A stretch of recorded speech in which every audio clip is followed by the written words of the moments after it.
A Rádio USP apresenta Programa Universidade 93,7. Olá, seja bem-vindo. Meu nome é Rafael Duarte Oliveira Venâncio e você está prestes a ouvir uma peça radiofônica da série Seleção Paulista dos Craques de Outrora, um storytelling de futebol para rádio e mídias sonoras. Mas o que seria essa série? Seleção Paulista dos Craques de Outrora? Bom, eu sou pós-doutorando do Departamento de Cinema, Rádio e Televisão e do Programa de Pós-Graduação em Meios e Processos Audiovisuais da Escola de Comunicações e Artes da Universidade de São Paulo, ECA USP. Meu pós-doutorado se intitula Futebol não é só no gramado, a narrativa no radiodrama esportivo de Estevan San Girardi, tendo como supervisor o professor Dr. Eduardo Vicente. Ora, tendo o mote posto inverso pelo jingle de abertura do show de rádio, que afirma que o futebol não é só no gramado, eu quis demonstrar que Estevan San Girardi e sua equipe desenvolveram uma narrativa inteira, com personagens e mundos possíveis, unindo elementos performativos da tradição humorística do rádio brasileiro, da cena radiodramática paulistana e da comunicação esportiva e do próprio futebol em si. Para minha reflexão teórica, eu utilizei teóricos da dramaturgia, da pragmática, da narratologia, da psicanálise, e eu verifiquei como Estevan San Girardi construiu um rádio de autor que coloca o futebol enquanto uma centralidade de mordidura, e um tecido ficcional que trabalha o real, o verossímil, o imaginado e o inventado, sem distinção alguma. Assim, um dos meus resultados de pesquisa é essa série radiofônica, Seleção Paulista dos Craques de Outrora, onde coloco à prova o que encontrei na minha pesquisa de pós-doutorado, bem como coloco em prática aquilo que teorizei e refleti de acordo com o meu olhar de mundo. Para mim, Estevan San Girardi foi um dos pioneiros do rádio de algo que chamam nos estudos ficcionais de processo historicizante. Sim, historicizante de história com E, para distinguir daquele historicizante da famosa história com H. A palavra história, com E, representa a tradução possível do inglês story, que indica as narrativas que necessariamente não são históricas, englobando algum grau que seja de ficção, seja de subjetividade ou mesmo de imaginação. O processo historicizante seria você observar a história com H e fazer uma história com E. Tem gente que chama isso de ficção histórica, mas eu acho até válido. No entanto, vale a pena retomar o uso da palavra história com E. É algo importante num mundo cada vez mais carente de narrativas. Isso faz essa minha ideia de processo historicizante entrar no campo dos estudos do storytelling, que para muitos foi fundado por Walter Benjamin em seu texto O Narrador, que em inglês é chamado de The Storyteller, ou seja, o contador de histórias.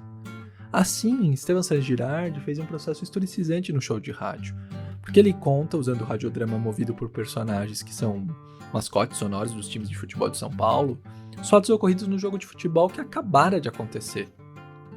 Algumas vezes, o show de rádio era transmitido no intervalo, contando as interações dos personagens sobre os eventos do primeiro tempo. Era uma maneira muito dinâmica de fazer rádio esportivo, e especialmente fazer jornalismo esportivo. Na minha opinião, Estevan San Girardi e equipe foram para o rádio que Tomás Mazzoni, Nelson Rodrigues, Mário Filho, Armando Nogueira, José Roberto Toreiro foram para o texto escrito de futebol. Todos são grandes exemplos do que chamamos normalmente de cronistas esportivos. No entanto, para o meu pós-doutorado, não bastava estudar o show de rádio Estevan San Girardi e teorizar isso de processo historicizante. Eu precisava fazer esse storytelling sonoro. Eu precisava criar essas histórias com E sobre o futebol.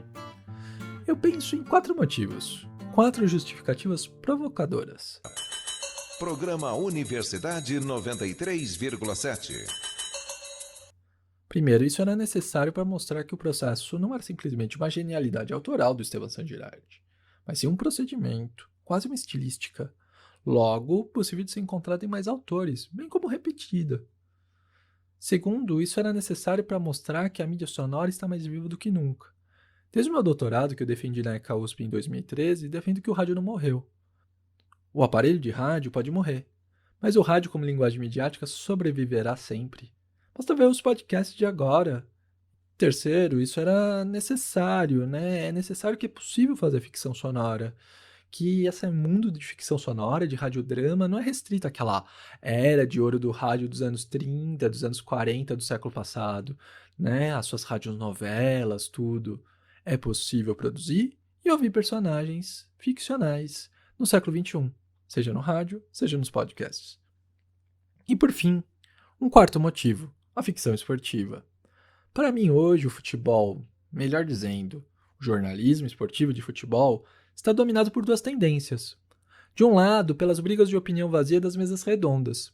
De outro lado, pelos números sem sentido de biometrias ou de jogadas táticas. Parece que aquela poesia dos cronistas esportivos não tem mais espaço. Com esses 4 motivos em mente, me veio a ideia de produzir a série radiofônica Seleção Paulista dos Craques de Outrora. São 12 peças radiofônicas. 12 histórias de futebol feitas a partir da história de um craque do passado de um time paulista de futebol. Tudo dentro dos princípios do storytelling. Vamos entender um pouco desse projeto e como essa ideia de processo historicizante o tornou possível? A série radiofônica Seleção Paulista dos Craques de Outrora são 12 peças radiofônicas de minha autoria. No entanto, qual o motivo desse número? 12 é o número de jogadores titulares do futebol mais o técnico. Assim, no conjunto da série, eu pude fazer uma seleção paulista funcional. Uma seleção paulista naquele molde antigo do Campeonato Brasileiro de Seleções Estaduais. Os mais velhos devem se lembrar. Claro que muitos nomes e times não couberam em 12 lugares narrativos. Mas tentamos ser justos na medida do possível. E, claro, aqui é uma valorização do passado, não estamos falando de jogadores do tempo presente. A primeira história é de goleiro. Não estamos falando de qualquer goleiro, mas sim de Gilmar dos Santos Neves, campeão com o Brasil na Copa de 58 e 62. Falaremos sobre os tempos dele como júnior no Jabaquara, time da cidade de Santos. Quem nos conta essa história é o personagem Miguel, um jornaleiro de origem espanhola da Ponta da Praia em Santos. Já a segunda história é de lateral, talvez o maior lateral direito de todos os tempos, de Djalma Santos, astro da Associação Portuguesa de Desportos. Quem nos conta essa história é o personagem Manuel, um padeiro português fanático por futebol, morador do bairro da Parada Inglesa em São Paulo. A terceira história é de Beck, defensor de primeira, quase um super-herói dos gibis. E de arte, foi bicampeão pelo 15 de Piracicaba, e jogou mais de 500 jogos em 20 anos pelo time alvinegro. Quem nos conta essa história é uma releitura minha de um personagem que é praticamente um arquétipo do caipira paulista, o Nhoquim. A quarta história é de um zagueiro de classe. Urbano Caldeira marcou tanto o Santos Futebol Clube que virou o nome do estádio da vila mais famosa do mundo, sendo palco para Dorval, Mengalvio, Coutinho, Pelé e Pepe. Quem nos conta essa história é o personagem Mãozinha, um feirante que vende peixe fresquinho, vindo das docas do Porto de Santos. Programa Universidade 93,7. Chegamos na quinta história da nossa série. Ela é de um século atrás, quando o volante ainda se chamava Center Half. E não vamos falar de qualquer camisa 5, não. Vamos falar de um que foi ídolo do Corinthians, capitão da seleção brasileira e que ainda desafiou o presidente da República em um jogo de futebol. Seu nome? Amilcar Barbuy. Quem nos conta essa história é o personagem Cigarrinho, um tributo a malandros paulistas famosos e todos corintianos do rádio brasileiro. A sexta história é de um pioneiro esquecido. Miguel do Carmo é considerado o primeiro jogador negro do futebol brasileiro, além de fundador da Associação Atlética Ponte Preta da cidade de Campinas. Quem nos conta essa história é o personagem Pedro, um mascate motorizado. Já a sétima história também nos fornece um lado diferente da introdução do futebol no Brasil e no estado de São Paulo. Vamos falar de Hans Noblin, um ponta que veio da Alemanha e não só fundou 2 times campeões paulistas, o Internacional de São Paulo e o Germânia, como criou o primeiro campeonato de futebol do Brasil. Quem nos conta essa história é o personagem Heinrich, um cantineiro alemão do bairro paulistano de Pinheiros. A nossa oitava história é de um craque máximo, Leônidas da Silva e sua vinda para o São Paulo Futebol Clube. Quem nos conta essa história é o personagem Advogado Canindé, baseado em um primeiro protótipo de mascote na imprensa esportiva para o tricolor do Morumbi, quando ele ainda jogava na chácara do Canindé, hoje campo da Portuguesa. Tal como não podia faltar, a nossa nona história é de um centroavante, o grande astro do futebol brasileiro. Falamos de Friedenreich, craque do Paulistano e do São Paulo, herói destemido tanto nos campos de futebol da América do Sul, como no campo da batalha da Revolução de 32. Quem nos conta essa história é o personagem Almeida, um poeta com alma bandeirante. A 10ª história é de um ponta de lança, hein? A posição normalmente dada para a camisa 10. Falamos de Pinga, jogador do Juventus da Moca, camisa 10 goleador, que vestiu a 10 da seleção brasileira antes daquele que seria seu dono definitivo, o Rei Pelé. Quem nos conta essa história é o personagem Zinho, um moleque bem travesso tal como o Clube Grená. Já a 11ª história era uma que não podia faltar, a história do atacante que é o pai do futebol brasileiro. Sim, ele mesmo, Charles Miller, craque do SPAC e do SPR, times da comunidade inglesa que sobrevivem até hoje no Nacional Atlético Clube. Quem conta essa história pra gente é o personagem Mr. Fowler. Por fim, a 12ª história é do técnico dessa maravilhosa seleção paulista de outrora, criada narrativamente por mim. É o técnico que elaborou o futebol bonito da Academia do Palmeiras. Ele que foi o técnico da seleção brasileira em um único amistoso do Mineirão. Ele que era, pasme, argentino. Estamos falando de Filippo Nunes. Quem nos conta essa história é o personagem Domenico Filippo, um dono de bar italiano fanático pelo antigo Palestra Itália. Pois bem, assim temos a série radiofônica Seleção Paulista dos Craques de Outrora. Hoje você ouvirá um desses 12 programas. Caso você tenha perdido algum deles aqui na transmissão do programa Universidade 93.7 da Rádio USP FM, não se preocupe. Eles também estão disponíveis digitalmente. Uma das formas que você pode encontrar eles é no site Jornalismo Esportivo ECA USP, mantido pelo Departamento de Jornalismo e Editoração da Escola de Comunicações e Artes da Universidade de São Paulo. Acesse www.usp.br/cje/esportivo para encontrá-los. É isso. Eu sou Rafael Duarte Oliveira Venâncio e você ouvirá uma das peças radiofônicas e storytelling de futebol da série Seleção Paulista dos Craques de Outrora. Uma boa história dos gramados para todos. Programa Universidade 93,7. Hoje a peça radiofônica da série Seleção Paulista dos Craques de Outrora é O Atacante que Inventou o Futebol Brasileiro, escrita por Rafael Duarte Oliveira Venâncio. Programa Universidade 93,7.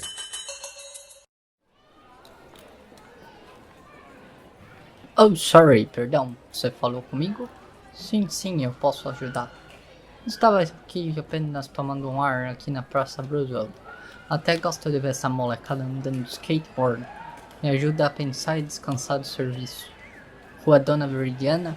Sim, eu conheço onde fica a rua e quem foi ela. Uma grande amiga dos ingleses, tal como eu.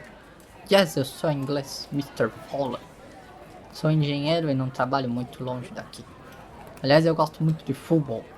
Sou um torcedor do Southampton, tal como Charles Miller. Sim, ele mesmo, um striker, um atacante fantástico. Aliás, muito amigo de Dona Veridiana. Ele só pôde inventar o futebol no Brasil graças a ela. You have a minute? Perdão, você tem um minuto para ouvir essa história? Ela acontece, aliás, bem nos nossos arredores.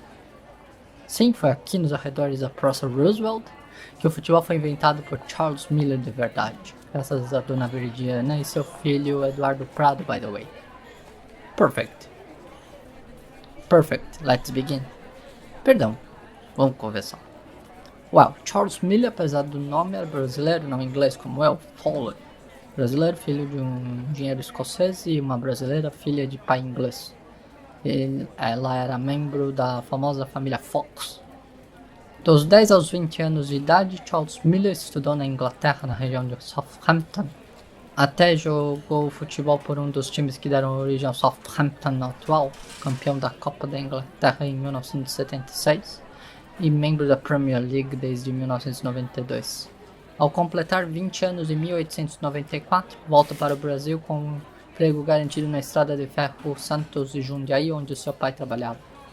Reza a lenda que é neste desembarque que o futebol chega no Brasil, porque Charles trouxe na sua bagagem nothing less do que 2 bolas usadas, um par de chuteiras, um book, um livro com regras do futebol, uma bomba de encher bolas e um uniforme usados.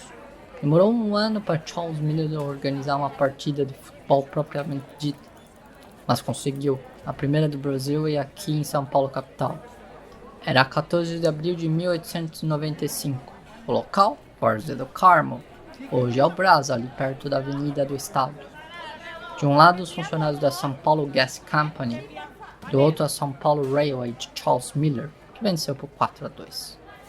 Pouco a pouco, os ingleses que jogavam cricket no São Paulo Athletic Club foram se organizando para jogar futebol.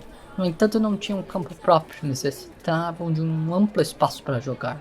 Com isso, recolhiam os campos da várzea do rio Tietê, especialmente os da Ponte Pequena, próximo à atual Avenida Tiradentes. O mais famoso de todos os campos era a Chácara Dudley. O seu dono Charles Dudley não era inglês, mas falava inglês. Ele nasceu nos Estados Unidos, veio para São Paulo e casou-se com Anna Fox, prima de Charles Miller. Os jogos continuaram amistosos até que veio um German fellow, um alemão de Hamburgo chamado Hans Noblin, e quis disputar taças com o São Paulo Athletic Club, já conhecida pela sigla SPAC.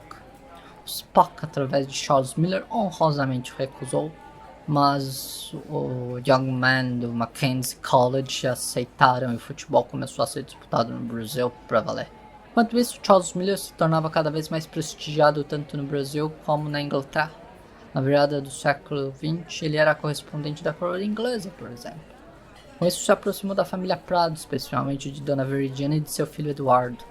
Os Prado eram talvez a família mais importante, economicamente falando, em São Paulo. Quando o Brasil produzia açúcar, eles produziam açúcar em São Paulo.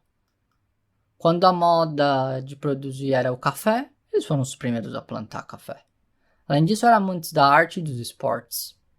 Em 1896, aqui pertinho da Praça Roosevelt, ali na Martinho Prado, by the way, nome do marido de Dona Veridiana, o filho mais velho deles, Antônio da Silva Prado, criou o velódromo para o seu clube de ciclismo, o Veloce. Em 1900, Antônio, já prefeito de São Paulo, criou o Clube Atlético Paulistano com seus irmãos e outros paulistanos quatrocentões para disputar futebol contra os ingleses de Charles Miller e os alemães de Hans Noblin. Era o começo do Campeonato Paulista de Futebol, que teria no velódromo a sua sede do primeiro campeonato em 1902. Oh gosh, o velódromo podia ser do paulistano, mas quem dava show era o Charles Miller e o Spock.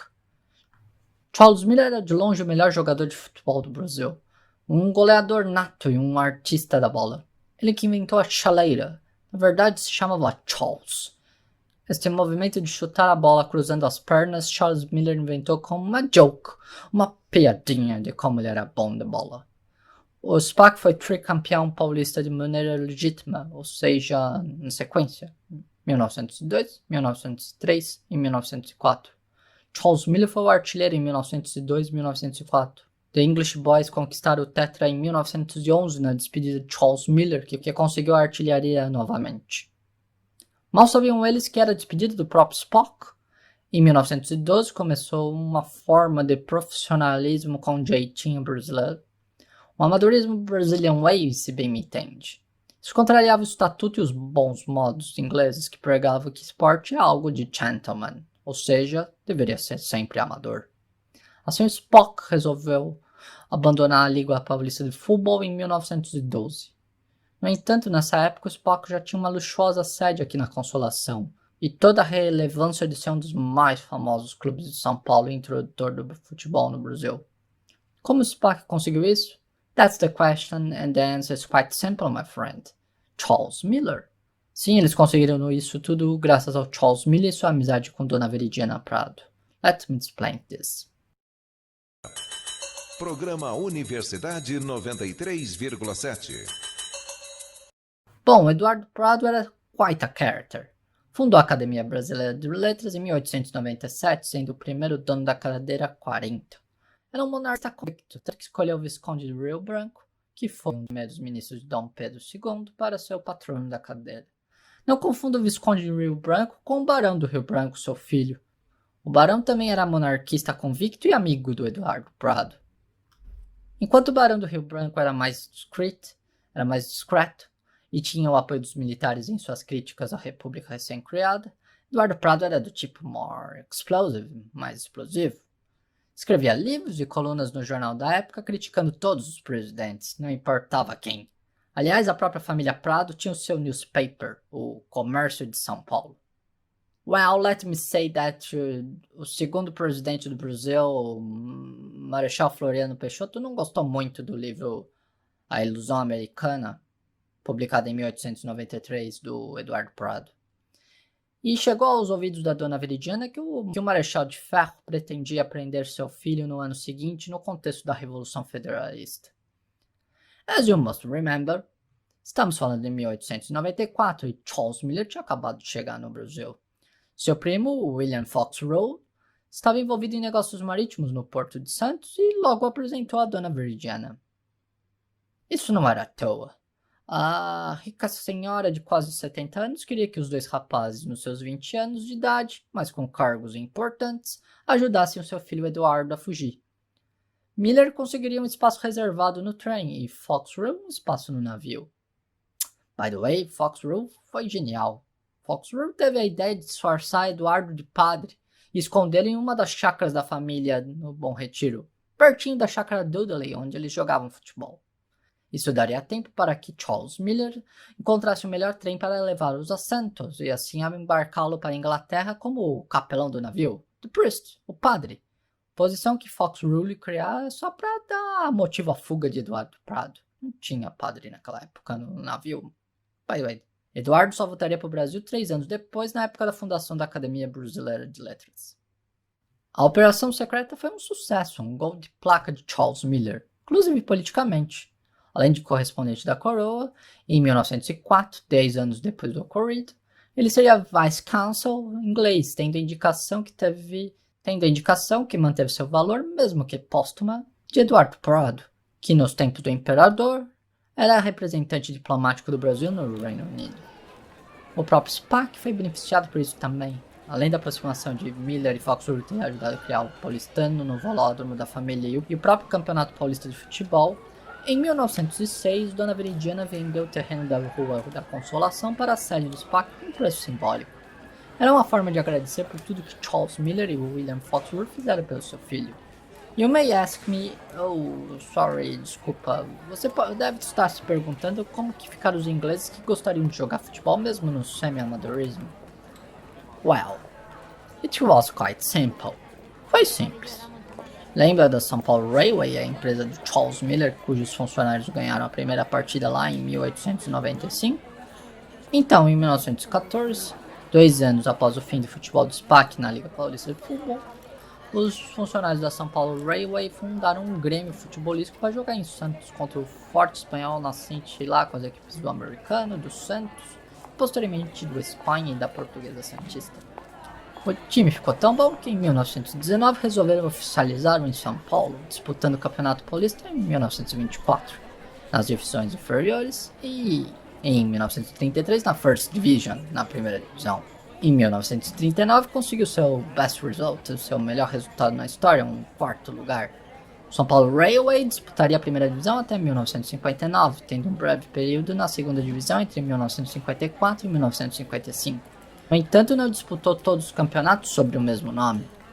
Lembra que os times estrangeiros tiveram que mudar seu nome em 1942 por causa da Segunda Guerra Mundial? Palestra Itália virou Palmeiras e o Germânia virou Pinheiros? No, that wasn't the case. Não era isso. São Paulo Railway não precisou mudar de nome em 1942 porque os ingleses eram um dos aliados, tal como o Brasil, contra o eixo da Alemanha nazista e da Itália fascista.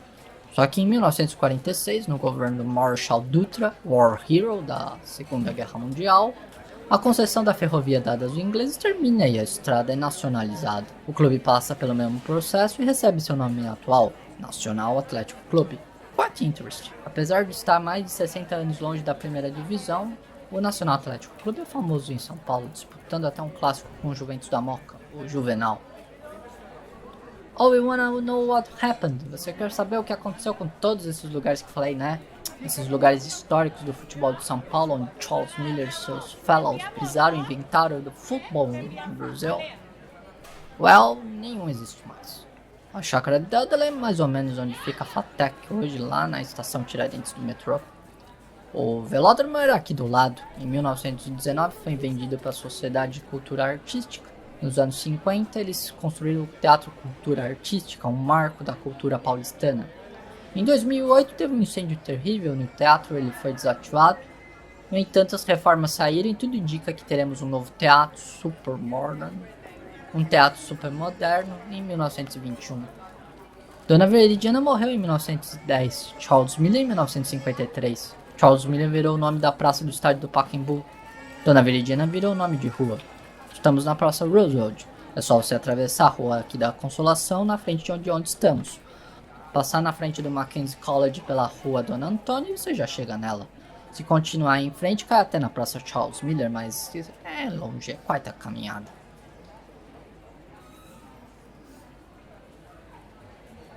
Yes, young man. Você está em pleno berço do futebol brasileiro e não sabia disso.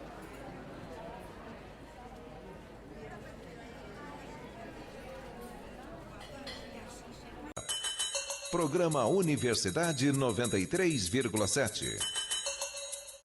Hoje a peça radiofônica da série Seleção Paulista dos Craques de Outrora foi O Atacante que Inventou o Futebol Brasileiro, escrita por Rafael Duarte Oliveira Venâncio. O personagem Mr. Fowler também foi interpretado por Rafael Duarte Oliveira Venâncio.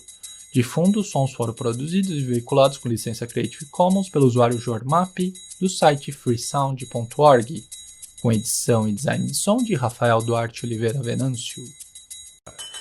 Programa Universidade 93,7. Esta foi mais uma peça radiofônica da série Seleção Paulista dos Craques de Outrora, um storytelling de futebol para rádio e mídias sonoras produzido pelo professor Dr. Rafael Duarte Oliveira Venâncio, pós-doutorando do Departamento de Cinema, Rádio e Televisão e do Programa de Pós-Graduação em Meios e Processos Audiovisuais da Escola de Comunicações e Artes da Universidade de São Paulo, a ECA-USP.